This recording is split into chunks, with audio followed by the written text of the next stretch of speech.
Oke, nih kita tadi kan eh, pelabuhan kita ada breakwaternya tuh. Nih jenis-jenis breakwater nih untuk pengetahuan kalian. Ada yang disebut Ajax.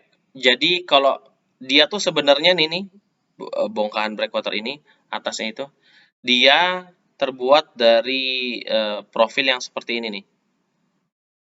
Dan dia ditaruh sehingga nanti dia saling interlocking, saling mengunci. Ada yang disebut juga tetrapod. Ini bentuknya seperti ini kalau individualnya digabung satu-satu jadi gini totalnya.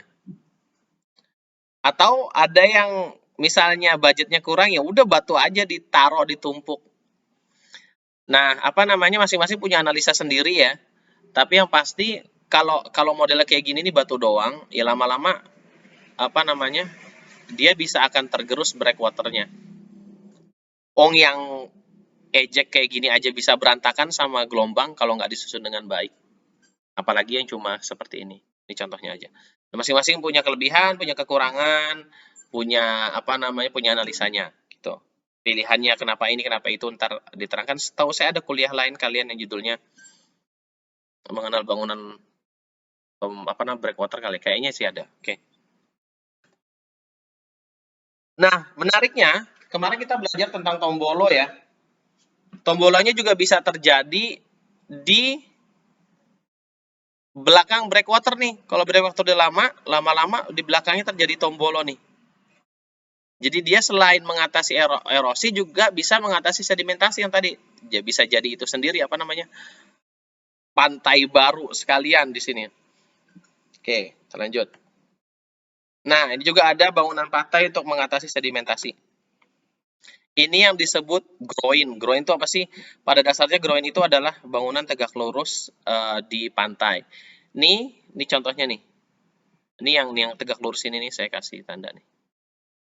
Ini yang namanya groin. Nih, kalau kita lihat di sebelah sini, apa sih tujuannya dia groinnya itu sebenarnya? Dia mau kalau kita ngelihat dari sini ini kira-kira dari mana ya itunya? Kalau kalau kalian ngelihat nih groinnya nih, ini saya tutup. Ini groinnya menurut kalian arah longshore transportnya di mana? Coba jawab di grup. Ke sini A atau B? Kira-kira longshore transportnya yang A atau yang B arahnya?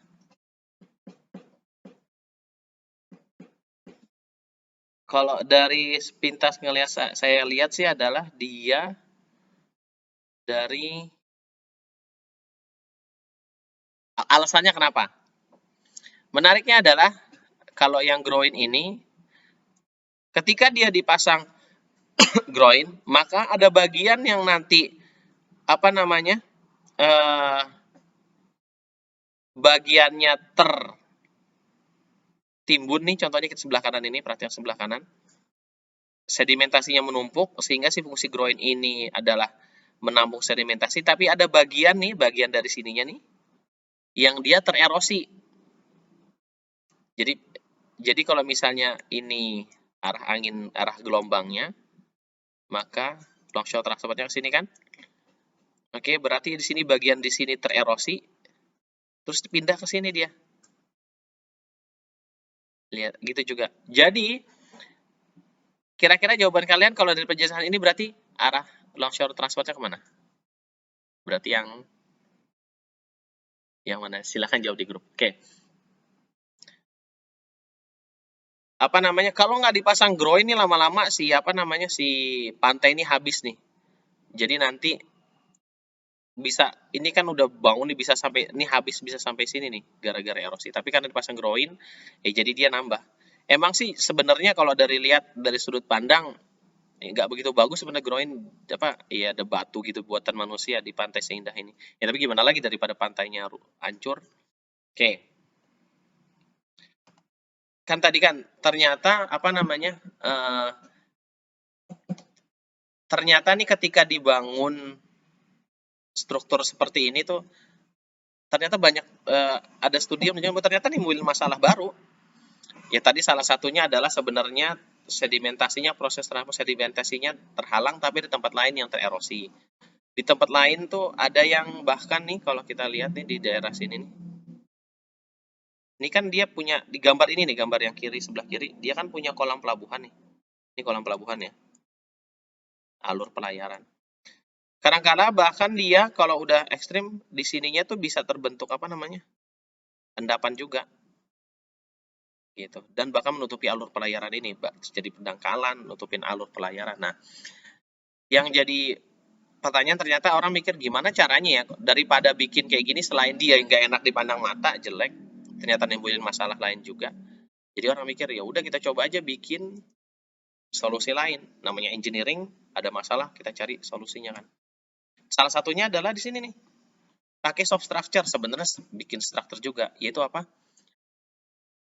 Daerah yang tererosi ya kita nyebutnya kita refurnish dengan apa? Dikasih tambah apa namanya? Tambah pasir lain, pakai reklamasi.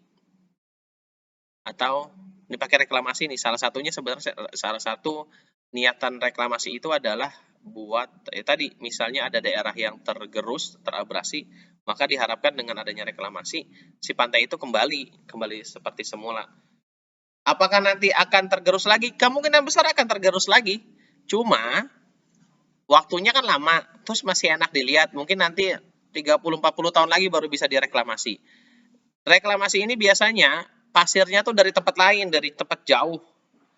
Kayak misalnya tahu nggak pasirnya yang buat ngereklamasi Singapura? Kalau teman-teman baca berita, Singapura tuh hampir tiap tahun daerah daratannya tuh bertambah. Kenapa? Karena reklamasi.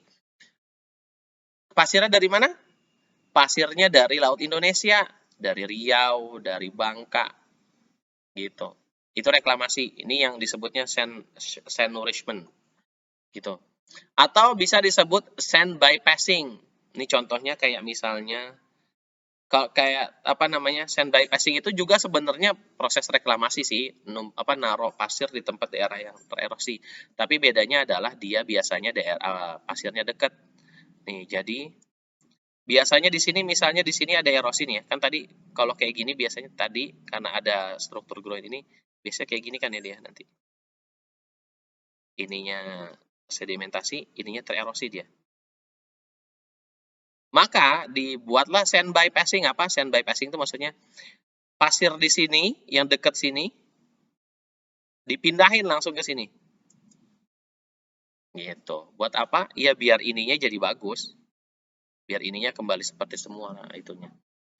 Kembali terus apakah sand bypassing ini tetap enggak, selama masih ada gelombang, selama masih ada angin, masih ada arus, ya dia akan terus terjadi yang proses dinamisasinya si gelombang apa sih material akan tetap tertransport, materialnya akan tetap iya taruh Mas. Materialnya akan tetap apa namanya terbawa gitu. Jadi tapi minimal tadi solusi nggak enak dilihat matanya tuh ya hilang gitu. Sip, itu aja buat kuliah kali ini. See you di kesempatan lainnya.